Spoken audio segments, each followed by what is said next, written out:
Hi hello everyone welcome back to our channel. This is Bhavya. Welcome to one more blog. ఎలా ఉన్నారండి అందరూ? నాతో comment సెక్షన్లో share చేసుకోవడం అయితే అస్సలు మర్చిపోవద్దు. హలో, నిన్న నేను దర్శనంకి వెళ్ళినప్పుడు అస్సలు వీడియో తీయలేదండి. ఎందుకంటే అనిలే అసలు దానికి రీజను. ఏంటంటే నేను మొబైల్స్ తీసుకొని వెళ్దాము, అక్కడ మనం లగేజ్ దగ్గర ఇచ్చేసి మళ్ళీ రిటర్న్ వచ్చేటప్పుడు తెచ్చుకుందాము అన్నారు అని నేను అన్నాను. సారీ, కానీ తను మాత్రం అస్సలు ఓపిక లేదు, అట్లంతా వద్దు, దానికోసం తిరగడానికి టైం పడుతుంది, నా వల్ల అయితే అస్సలు కాదు, ప్లీజ్ నా మాట వినన్నారు అనమాట. సరే ఓకే అని ఇంకా దర్శనం దగ్గరికి తీసుకెళ్ళలేదు. అందుకనే నేను నిన్న వీడియోలో దర్శనంకి వెళ్ళేటప్పుడు కానీ ఏం చూపించలేదు, హడావిడిగా వెళ్ళిపోయాం చెప్పాలంటే. ఇన్ఫ్యాక్ట్ అసలు దర్శనం అవుతుందా లేదా అనే టెన్షన్లో వెళ్ళాం. దర్శనం అయితే చాలా బాగా జరిగింది. అండ్ ఇంకోటి ఏంటంటే ఎప్పుడు 3 అవర్స్ 4 అవర్స్ పట్టుద్దంట. మేమే నైట్ 1కో 2కో వస్తాం అనుకున్నాను, కానీ మాది 2.5 అవర్లోనే దర్శనం అయిపోయింది. నేను చాలా హ్యాపీ. నిన్న అస్సలు ఓపిక లేదు. ఆ ఓపిక లేని దానికి అంత తొందరగా దర్శనం అయిపోతుంది అని కూడా నేను అనుకోలేదన్నమాట. చాలా తొందరగా అయిపోయింది. యాక్చువల్గా రూమ్ లేట్ అయింది. ఆ రూమ్ కూడా లేట్గా ఇచ్చారు, కానీ బాగానే ఉంది. రూమ్ అంతా నీట్గానే ఉంది. నాకు నిజంగా ఎలా ఉన్నా సరే రూమ్ నీట్గా ఉండేసరికి నచ్చింది అనమాట. రూమ్ అంతా చాలా బాగుంది. అండ్ హీటర్ కూడా ఇచ్చారు. నేను ఇవన్నీ ఎక్స్పెక్ట్ చేయలేదు. ఇక్కడ 1000 రూపీస్ రూమ్ కోసం వెళ్తే దొరకలేదు కదా, సో ఇంకా ఏది దొరికితే అది అని 100 రూపీస్ది అప్పటికి దొరికింది, కానీ వెయిటింగ్ టైం ఉందన్నారు. నేను ఏది దొరికితే అది తీసుకురా అన్నాను అనమాట. నిన్న కొంచెం రష్ కూడా తక్కువ ఉందంట. నేను మా దర్శనమే 2.5 అవర్ పట్టింది అంటే పొద్దున ఇంకా ఫాస్ట్గా అయిపోయిందని కూడా చెప్పారు. ఇప్పుడు ఇంకా బ్రేక్ఫాస్ట్ చేయడానికి వెళ్ళాలి.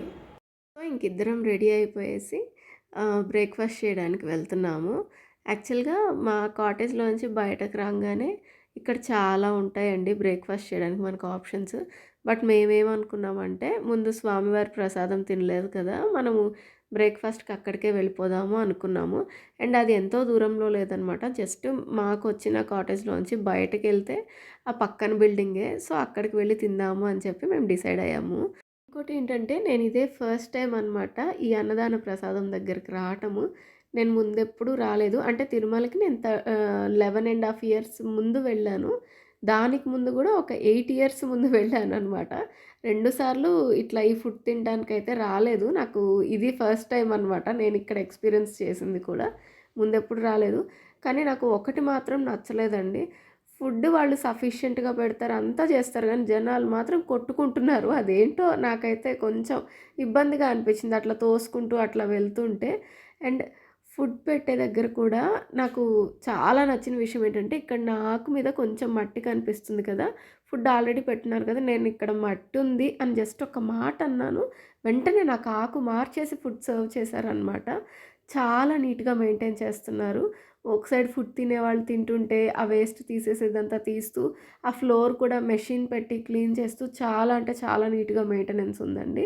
నేను 10 ఇయర్స్‌కి అట్లా వచ్చాను కాబట్టి నాకైతే అసలు ఇంత తెలీదు.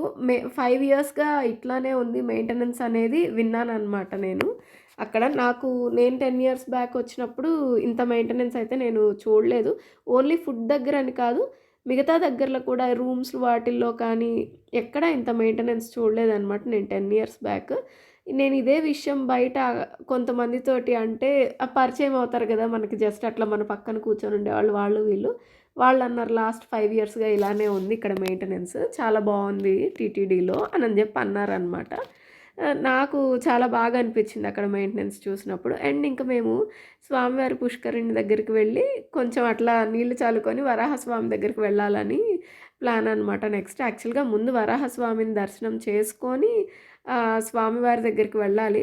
కాకపోతే నిన్న మేము కంగారుగా దర్శనంకి వెళ్తూ ఎటు నుంచి ఎటు వెళ్ళామో కూడా తెలీదనమాట. అనిల్ కూడా ఆల్మోస్ట్ 14 ఇయర్స్ తర్వాత వచ్చారండి. నిన్న నేను అది పంతం పట్టాను కాబట్టి ఆ రోజు వెళ్ళగలిగాము దర్శనంకి కూడా.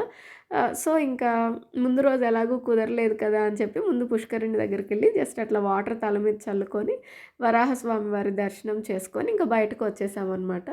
ఇక్కడి నుంచి ఏంటంటే అనిల్ ఏమో కాటేజ్కి వెళ్ళిపోయి రెస్ట్ తీసుకుందామంటారు. నేను మాత్రం లేదు, మనం రెస్ట్ తీసుకోవడానికే ఇక్కడికి వచ్చింది, బయటకు వెళ్ళి అన్నీ తిరిగి చూసేసి వద్దాం అంటాను. అని వదిలేస్తే ఓకే, కానీ వెనకాల నష్టపెడతాం కాబట్టి అనిల్ ఇంకా నా మాటకు ఒప్పుకోక తప్పక బయటకు తీసుకువెళ్ళారనమాట. కానీ నిజంగా అది కూడా చాలా మంచి ఎక్స్‌పీరియన్స్ అండి. తిరుమల దాకా వెళ్ళి అక్కడ పడుకొని నిద్రపోయే బదులు ఇట్లా బయటకి తిరిగి అంతా చూడడం మంచిది కదా! ఇప్పుడు నేను చూపిస్తున్నాను చూడండి. ఆ పర్టిక్యులర్ ప్లేస్‌లో ఏంటంటే దానికి పక్కన కొంచెం బిల్డింగ్స్ ఉంటాయన్నమాట. అక్కడ సేవకొచ్చిన వాళ్ళందరూ మాక్సిమం అక్కడ ఉంటారు అని డ్రైవర్ చెప్పారు. మాకైతే అంత ఐడియా లేదు. అండ్ ఇంకా మేము ఆ రోజు ఎక్కడెక్కడికి వెళ్ళాము, ఏవే ప్లేసెస్ తిరిగామనేది నేను నెక్స్ట్ వ్లాగ్‌లో అప్‌లోడ్ చేస్తాను. ఎందుకంటే ఈ వ్లాగ్‌లో అది గూడా ఈ వ్లాగ్‌లో ఇంక్లూడ్ చేశాను అంటే గనక లెంతీ అయిపోతుంది. సో, అందుకని నేను నెక్స్ట్ వ్లాగ్‌లో ఇంక్లూడ్ చేస్తానని చెప్తున్నాను. అండ్ ఈసారి తిరుమల ట్రిప్ చాలా బావుందండి. ఇంతకుముందు నేను ఒక 4 టైమ్స్ ఏమో వెళ్ళుంటాను. లేదా 3 టైమ్స్ వెళ్ళానేమో. అప్పుడెప్పుడు ఇంత మంచి ఎక్స్‌పీరియన్స్ లేదనమాట. ఇన్‌ఫాక్ట్ ఎక్స్‌పీరియన్స్ అంటే అక్కడంతా చాలా నీట్‌గా మెయింటెనెన్స్ అది బావుండి ఎక్కడికక్కడ అన్నీ ఫెసిలిటీస్ అవి ఉండడం వల్ల నాకు చాలా నచ్చింది. అండ్ ఇక్కడ నేను మీకు చూపించే క్లిప్పింగ్స్‌లోనే మీకు అర్థమైపోయి ఉంటుంది. మేము ఎక్కడెక్కడికి వెళ్ళాము, ఏం చేశామనేది. ఆల్మోస్ట్ తిరుమలకొచ్చిన వాళ్ళు ఇంకెక్కడెక్కడికి తిరుగుతారండి. ఆ దగ్గరలో ఉండే కొన్ని ప్లేసెస్‌కే కదా! అది ఆల్మోస్ట్ అందరికీ తెలిసే ఉంటుంది. బట్ నెక్స్ట్ వ్లాగ్‌లో నేను అయన్నీ షేర్ చేసుకుంటాను మీతోటి. ఈ వ్లాగ్ అయితే ఇక్కడికి ఎండ్ చేస్తున్నాను. హోప్ ఈ వ్లాగ్ మీకు నచ్చింది అనుకుంటున్నాను. మీకు ఈ వ్లాగ్ నచ్చినట్లయితే గనక ప్లీజ్ లైక్ చేయండి, షేర్ చేయండి అండ్ సబ్స్క్రైబ్ చేయండి. మీ సజెషన్స్ ఏమన్నా ఉంటే నాతో కామెంట్స్‌లో చెప్పండి. ఇంకా మీకు ఎలాంటి వీడియోస్ కావాలి అనేది కూడా నన్ను కామెంట్స్‌లో అడగండి. Thanks for watching. Please subscribe.